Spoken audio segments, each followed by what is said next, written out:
इतका अत्याचार घडतो, इतकं किती किती काय काय कुठं ते उगा आता मी व्हिडिओ करते म्हणून ते लगेच ते मोबाईलवर दिसतंय. अहो ते एखाद्या तरी नराधमाला फाशी द्या ना, चटकन फाशी द्या.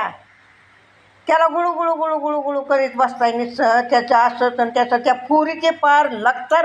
त्याने तर आबरू लुटलेली असतील, पण तिचं सगळं सांगत बसताय आणि तुम्ही तिचं असंच झालं आणि तिचं तसंच झालं आणि तिला सुसू करायला गेलं त्रास होतून तिला काय काय होतं हे सगळं सांगत बसताय. अजून तिथे गेलेले आबरू तर जातील, पण अजून त्याला तुम्ही तेल तिखट लावताय.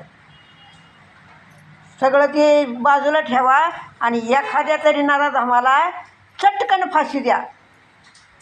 कसं द्यायची त्याला तुम्हाला सगळं माहिती आहे ना. त्यांनी हे केलेलं सगळं सांगितलेलं ती पोरगी सांगते ह्योच होता म्हणून. हां मग ते त्याची वाट कशाला बघत बसता. त्यांनी काय म्हणायचं, त्यांनी काय करायचं. आता तो शिंदे त्याचं ते ते मुंबईतला मग त्याच्याचं काय काय त्यांनी काय केलेलं ते सगळं माहिती त्या पोरीने सगळं सांगितलं हे झालं, तरी पण तुम्ही अजून वाटच बघताय. एका तरी आरोपीला फाशी झालीच पाहिजे. चटकन द्या फाशी लगेच, त्याची वाट न बघता. एवढं झालं तरी तुम्ही बघताय. तुमच्या घरी कोण लेकी बाळी कोण आहे का नाही, आई बायको तुम्हाला कोण? हं कशाला सरकार झाला आहे तुम्ही, कशाला वकील झाला आहे?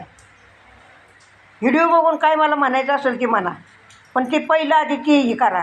त्यांना ते हे बसलं पाहिजे, धाक बसला पाहिजे की आपण असं नाही करायला पाहिजे. फाशी द्या म्हणजे द्याच.